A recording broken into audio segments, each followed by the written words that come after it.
The spotlight goes dark. Every conversation in the Sands casino dies mid-sentence. Dean Martin stands center stage, microphone in hand, staring down at a face that's ended careers. Ended lives.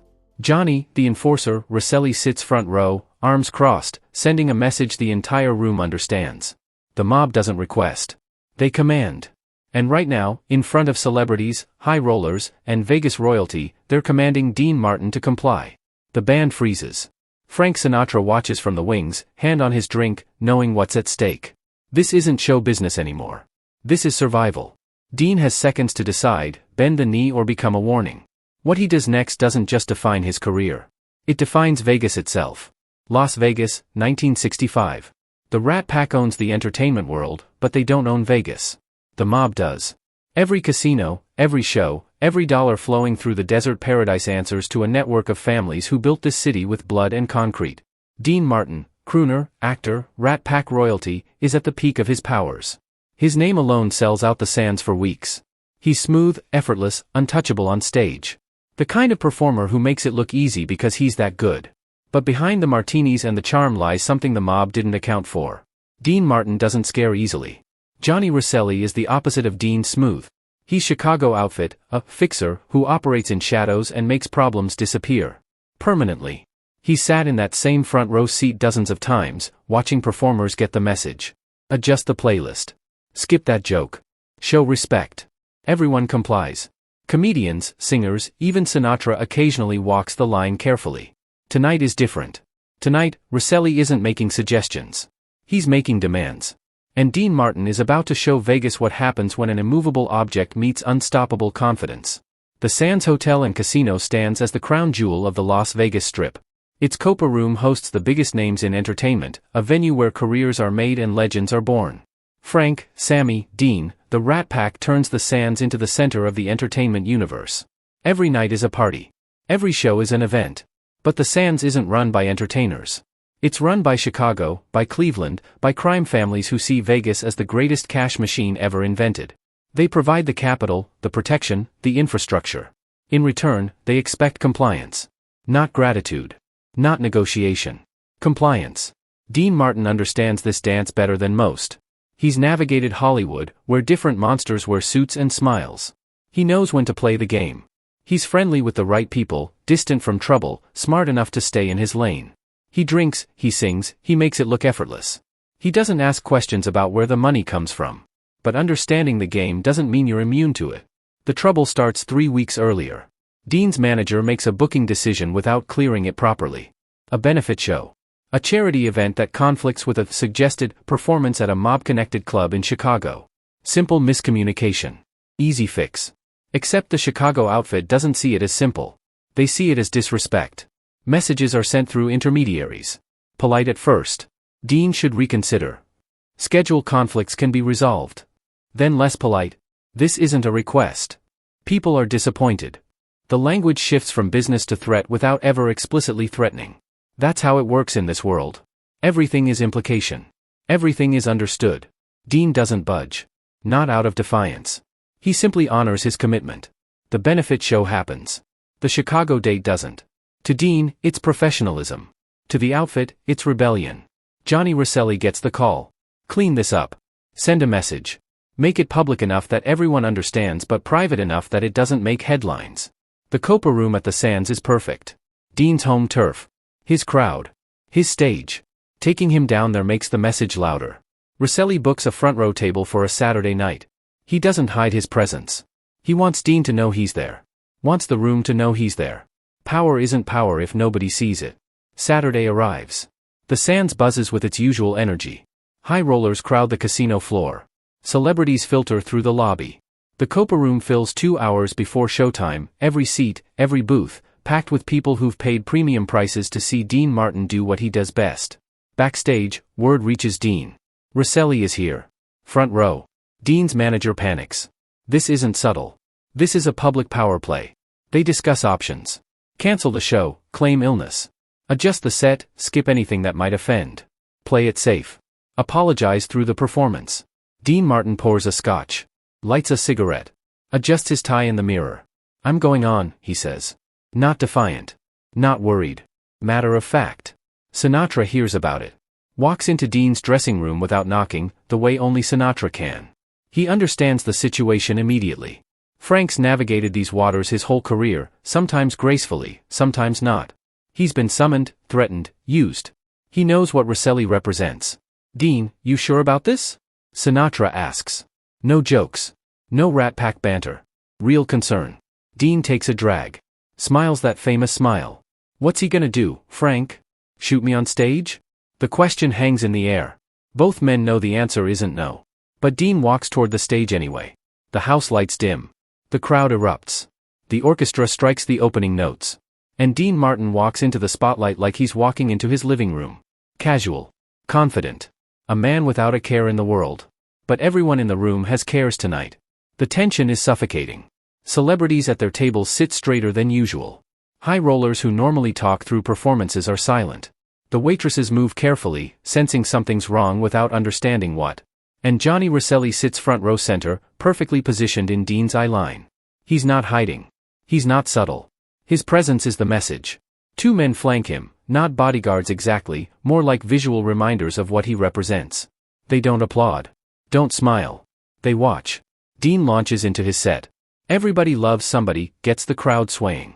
His voice is smooth as aged whiskey, effortless in a way that makes other singers jealous. He works the room with practiced ease, a joke here, a smile there. But something's different tonight. There's an edge beneath the smoothness. An awareness. He finishes the first song. The applause is thunderous. Dean sips from his ever-present glass, could be water, could be booze, with Dean you never know. He acknowledges the crowd, then his eyes drift down. To Rosselli. The room notices. You can feel the shift. Dean doesn't look away. Doesn't flinch. He holds the gaze for 3 seconds. 4. 5. In Vegas terms, that's an eternity. That's a statement. Then Dean smiles. Not a nervous smile. Not a placating smile.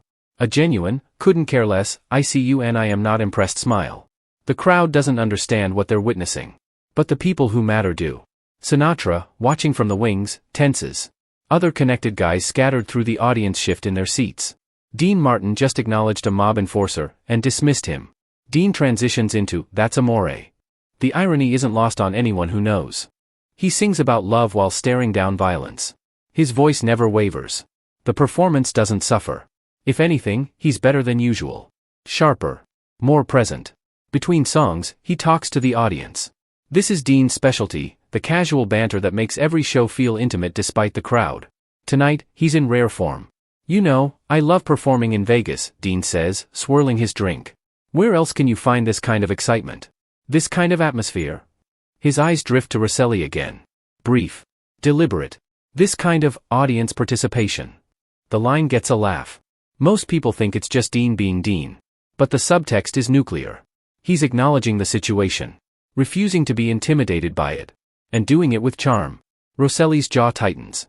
The men beside him exchange glances. This isn't how it's supposed to go. Performers comply.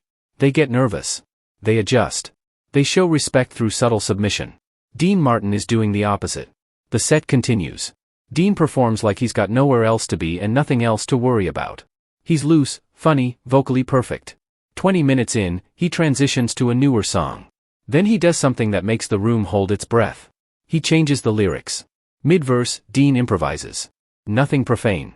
Nothing explicitly confrontational. But he swaps out a line, adding something about friends in low places and high expectations. It's smooth enough that casual listeners might not notice. But everyone who understands the context hears it clearly. Dean Martin just ad-libbed a response to the mob. On stage. In public. Sinatra backstage whispers to Sammy Davis Jr., who's just arrived. He's either the bravest son of a bitch I've ever met or the craziest. With Dean? Probably both, Sammy replies. The performance builds toward its climax. Dean's set typically runs 50 minutes, and he's approaching the home stretch. The question hovering over the room, will he finish? Will Rosselli let him? What happens when the show ends? Dean introduces his closing number. Ain't that a kick in the head? The song choice feels intentional. Everything tonight feels intentional. As he sings, his eyes keep returning to Rosselli. Not aggressive. Not cowering. Just present. Acknowledging the reality without submitting to it. It's a masterclass in controlled defiance, so subtle that it could almost be mistaken for confidence alone. But it's not confidence. It's resistance. The final note hangs in the air. The crowd explodes. Standing ovation. Applause that shakes the room. Dean takes his bow, soaking it in, letting the moment stretch. And then he does the unthinkable. He walks off the stage. Down the steps. Into the audience. Straight toward Rosselli's table. The room goes silent again. The applause dies like someone cut the power. Every eye follows Dean Martin as he approaches the most dangerous man in the building. Sinatra moves to the edge of the wing, ready to, what? Stop it? Join in? Even Frank doesn't know. Dean reaches the table. Rosselli stares up at him, face unreadable. The two men flanking him tense.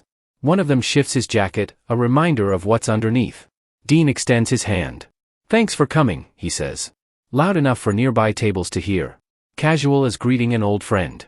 Hope you enjoyed the show. The moment freezes. Everything depends on what happens next. If Rosselli refuses the handshake, it's a public humiliation for Dean. If violence follows, Dean's defiance ends in blood. If Rosselli accepts, Dean wins something nobody thought could be won. Rosselli looks at the hand. Looks at Dean's face. Sees no fear. No submission. Just a performer thanking an audience member. 3 seconds pass. 4. 5. Johnny Rosselli stands. Takes Dean's hand. Shakes it once. Firm. Brief. Great show, Rosselli says. His voice is flat. Giving nothing away. Dean smiles. Nods. Walks back toward the stage exit like he just chatted with any other fan. The room explodes again. Louder this time. Because they witnessed something without fully understanding it. They saw courage look like confidence. Saw defiance dressed as courtesy. Backstage, controlled chaos. Sinatra grabs Dean the second he's through the curtain. What the hell was that? Dean lights a cigarette, hands perfectly steady. That was me finishing my set, Pally. You walked up to Johnny Rosselli. Johnny Rosselli, Dean. I shook his hand. I was polite. What's he gonna do, complain I was too friendly? And there it is. The genius of what Dean just did. He didn't defy Rosselli openly. Didn't insult him. Didn't challenge him directly. He acknowledged him, thanked him, treated him with the exact courtesy you'd treat anyone else. Not special treatment. Not fearful deference. Just normalcy. By refusing to treat Rosselli as dangerous, Dean stripped away the mystique. By approaching him first, Dean controlled the interaction. By keeping it public and polite, Dean made retaliation impossible without looking petty. He turned a power play into a handshake. Word spreads through Vegas faster than wildfire. By the time Dean reaches his dressing room, calls are already being made. Every major player in Vegas hears the story within an hour, each retelling adding layers of interpretation. Did Dean just challenge the outfit? Did he disrespect Rosselli? Or did he do something smarter, acknowledge the power without bowing to it? The Chicago bosses convene their own interpretation. Rosselli calls his superiors. He explains what happened, knowing his version needs to protect his own reputation. He describes Dean's performance, the modified lyrics, the handshake. He's careful with his words. The guy's got balls, Rosselli admits. But he didn't disrespect. Didn't make me look bad. He finished his show, came over polite, shook my hand. I could have made it ugly, but then we're the ones looking petty over a missed booking. There's silence on the other end. Then, so we're done with this? Rosselli considers. He could push it. Could make Dean's life difficult. But Dean gave him an out. Made it look like Rosselli received respect, received acknowledgement. Sometimes the smartest play is knowing when you've reached a stalemate. We're done, Rosselli says. But that's not the end. That's just the Chicago perspective. In the days that follow, something shifts in Vegas. Other performers hear the story. They hear how Dean Martin faced down an enforcer and lived. Didn't just live, thrived. Finished his show. Got a standing ovation. Walked away clean. It creates a crack in the facade. Not a revolution. Not open rebellion. But a reminder that the mob's power in Vegas has limits. That performers have leverage too. That courage, applied intelligently, can carve out space that fear never could. Dean doesn't gloat. Doesn't tell the story himself. He goes about his life, performs his shows, drinks his drinks. When reporters ask about that night, he plays it off. Great crowd. Great show. Nothing special. But everyone knows better. Sinatra, who's navigated mob relationships his entire career, sees Dean differently after that night. There's a respect there that wasn't before. Frank's courage has always been more explosive, confrontational when pushed, loyal to a fault. Dean's courage is quieter. Colder. More calculated. You know what you did, don't you? Sinatra asks one night, weeks later, over drinks. I did my show, Dean replies. You changed the game, Pally. You showed them they don't own everything. Dean swirls his drink. They still own plenty, Frank. But maybe not every second of every show. The story becomes legend, the way Vegas stories do. Details get exaggerated. Some versions have Dean insulting Rosselli directly. Others have him singing a parody song about the mob. Neither is true. The truth is quieter but more powerful. Dean Martin simply refused to be afraid, and he did it so smoothly that even the enforcers couldn't figure out how to respond. Years later, when the mob's grip on Vegas begins to loosen, when corporations start buying casinos and legitimate business replaces underworld control, people point to moments like this. Small acts of resistance that accumulated over time. Dean's handshake wasn't a revolution. But it was a reminder. Johnny Rosselli never bothers Dean Martin again. They see each other occasionally at industry events, other shows. They're cordial. Professional. There's no friendship, but there's no animosity either. An understanding exists. Dean proved he wouldn't be pushed, and Rosselli proved he could recognize a stalemate when he saw one. The Sands remains Dean's home base for years. He performs hundreds more shows. None generate the same electric tension as that night. But the legend of that performance grows, passed down through Vegas lore, embellished and retold until it's hard to separate fact from mythology. What remains undeniable is this: a Mafia enforcer sat front row center, sent to deliver a message, and Dean Martin responded by finishing his set, shaking the man's hand, and walking away on his own terms. In a city built on intimidation, in an era when mob power was absolute, one performer found a way to be untouchable without being untouchable. He didn't fight. He didn't flee. He simply refused to play by their rules while still playing the game. And in Vegas, that kind of move doesn't just take talent. It takes something rarer. It takes the kind of cool that can't be taught, can't be faked, can only be lived. Dean Martin had it. That night proved it. Vegas never forgot. The spotlight that nearly went dark that night instead burned brighter. Dean Martin's performance at the Sands became the gold standard for grace under pressure, for courage that doesn't announce itself. It's the night that proved the Rat Pack wasn't just talented, they were untouchable in ways that had nothing to do with mob connections. Vegas tells 1,000 stories. Most fade. This one endures because it captures something essential about the city's DNA, the collision of entertainment and danger, of glamour and violence, of art and power. Dean Martin stood at that intersection and chose his own path. He didn't win by force. He won by being exactly who he was, without apology, without fear. That's not just legendary.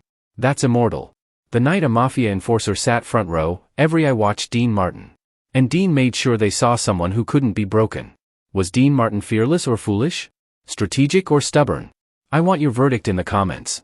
If stories like this are what you crave, the real history behind the legends, smash that subscribe button. Hit the bell so you never miss when we drop the next Untold chapter.